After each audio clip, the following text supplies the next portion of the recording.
Hola, bienvenidos a la explicación de este problema en el que vamos a intentar averiguar si una población se encuentra o no se encuentra en equilibrio Hardy-Weinberg para un carácter determinado. Muy bien, bueno, pues vamos a ver un ejemplo con una población de unos 1000 individuos en la que vamos a estudiar el grupo sanguíneo MN. El grupo sanguíneo MN es un grupo sanguíneo de muy poca aplicación clínica, yo diría que ninguna, ya que no suelen crear anticuerpos contra ellos. Por lo tanto, al no haber presión selectiva, es bastante probable que exista equilibrio para este grupo sanguíneo. Bueno, pues vamos a demostrarlo. Para intentar demostrar que existe o no existe equilibrio, no se puede hacer así como así, sino hay que aplicar un test estadístico. Y el test que vamos a utilizar en este caso se llama el test chi cuadrado. Para realizar este test, lo primero es plantear una hipótesis. En este caso, nuestra hipótesis sería que sí existe o existencia de equilibrio Hardy-Weinberg. Esa es nuestra hipótesis de partida. Bueno, pues vamos a analizar los 1000 individuos de la población en cuanto a este grupo sanguíneo. Y los resultados que hemos obtenido cuando hemos analizado la población han sido los siguientes.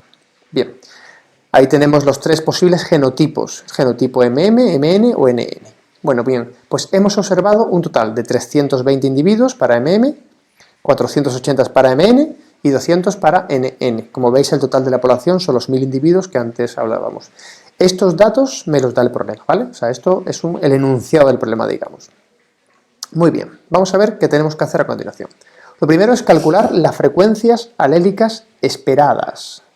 Es decir, vamos a ver.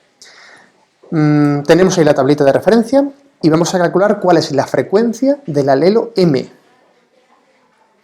Bien, como podéis comprobar, los individuos MM tienen cada uno de ellos dos alelos M. Los individuos que son MN solo tienen un alelo M y los NN no tienen ningún alelo M.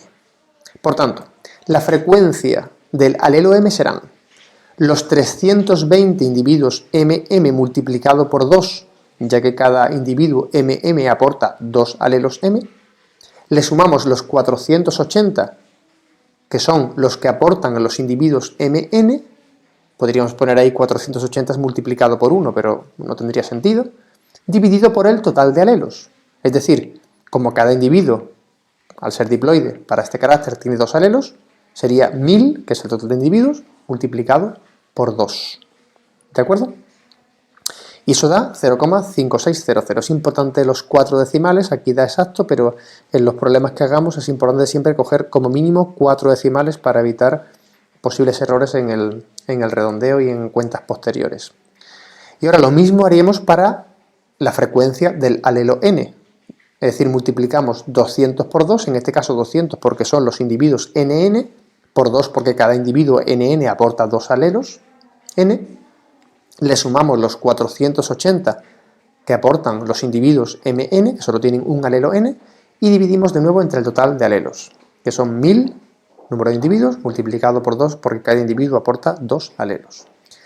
La suma de las frecuencias 0,56 y 0,44 siempre debe sumar 1. Es importante que hagamos esto para comprobar que no nos hemos equivocado. Si estamos muy seguros, nos basta con hacer una y la otra calcularla siempre 1 menos la que nos ha dado. Siempre tienen que sumar 1 las dos frecuencias. Bueno, pues este sería el primer paso. Segundo paso. Si nuestra hipótesis fuera cierta, es decir, la hipótesis que hemos planteado antes fuera cierta, se cumpliría eso que está ahí, es decir, la frecuencia de M la llamaríamos P porque estaría en equilibrio. Recordad que el equilibrio Hardy-Weinberg, P es la frecuencia de un alelo y Q la de otro. Por tanto, si fuera cierta la hipótesis, la frecuencia del alelo M sería P, la frecuencia del alelo N la llamaríamos Q. Y por lo tanto se cumpliría la ley de Hardy-Weinberg, que dice que la frecuencia de los homocigotos, en este caso MM, sería P cuadrado, por tanto lo calculamos, 0,56 al cuadrado, que da eso, 0,3136.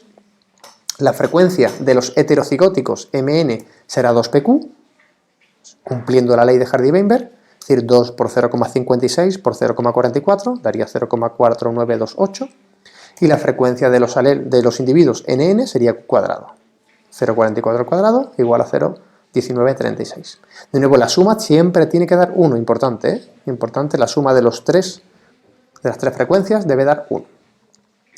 Por lo tanto, estas son las frecuencias que nosotros esperaríamos, las frecuencias esperadas, si hubiera equilibrio. Pero lo que nos interesa realmente es no la frecuencia, sino el número de individuos que esperaríamos de cada genotipo. Por tanto, lo que hacemos es multiplicar cada frecuencia por el número total de individuos, en este caso por 1000. Y tenemos ahí, ¿no? Los individuos esperados serían 313,60, los MN 492,80 y los NN 193,60. Simplemente hemos multiplicado por 1000. Y ahora lo vamos a incorporar a la tabla, en una columna a la derecha. Ahí lo tenéis. Tenemos los observados y los esperados. Bueno, ¿qué decís? ¿Hay equilibrio o no hay equilibrio? Es decir, ¿se parece el número de individuos observados al número de individuos esperados? ¿Es parecido? Yo diría que sí, ¿verdad? Es muy parecido. Pero claro, nosotros no podemos decir, sí, se parece más o menos. No, esto hay que corroborarlo con un test estadístico, ¿vale?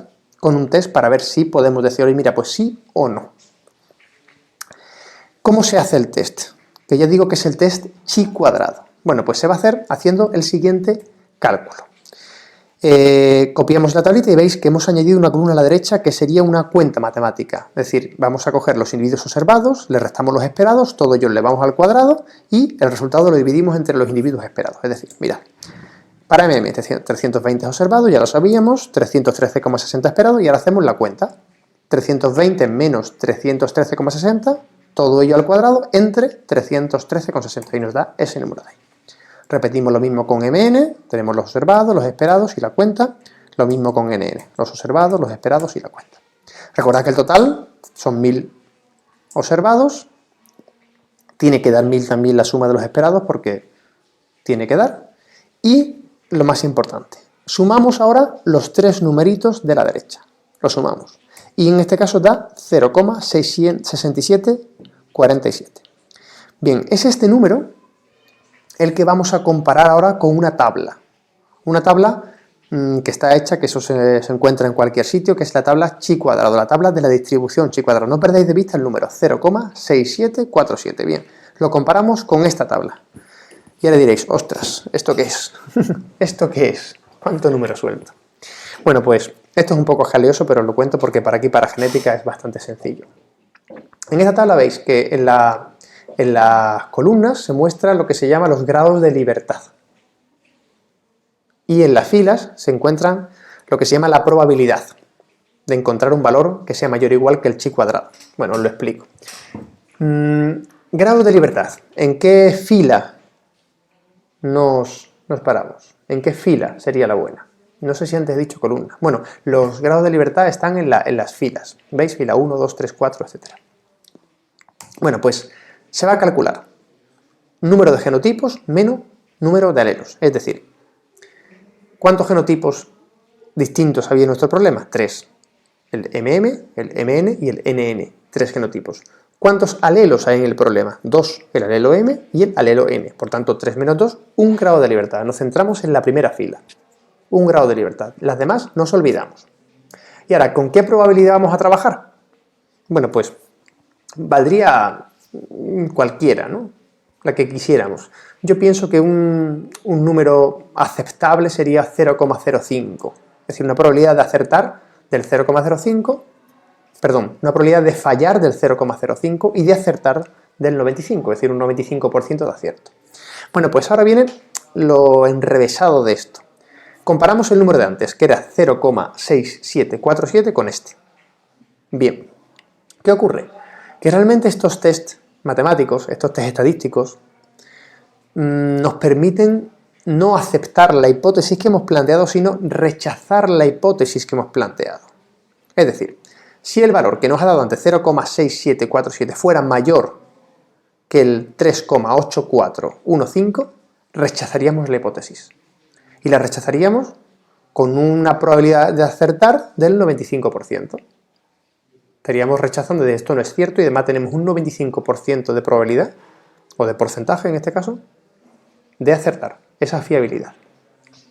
Si es más pequeño, como en nuestro caso, simplemente nuestro comentario va a ser, pues no puedo rechazar la hipótesis y así nos quedamos. Es decir, no la aceptamos la estamos no rechazando, que sería lo mismo pero no es igual. Por tanto, conclusión, como el número, la suma del 0,6747 es más pequeño que nuestro valor de referencia chi cuadrado, que en este caso es 3,8415, conclusión, no puedo rechazar la hipótesis. Y ahí nos quedamos. Si fuera mayor, diríamos, rechazamos la hipótesis, no hay equilibrio, y además no hay equilibrio con un 95% de probabilidad de estar en lo cierto. En este caso simplemente decimos, no puedo rechazar la hipótesis, y ese es el fin del problema. Es decir, entre nosotros, ¿no? Sin escribirlo, habría equilibrio, o asumiríamos equilibrio. Bueno, pues muchas gracias, espero que os haya servido esta pequeña explicación, y ya cualquier duda la resolveremos en clase.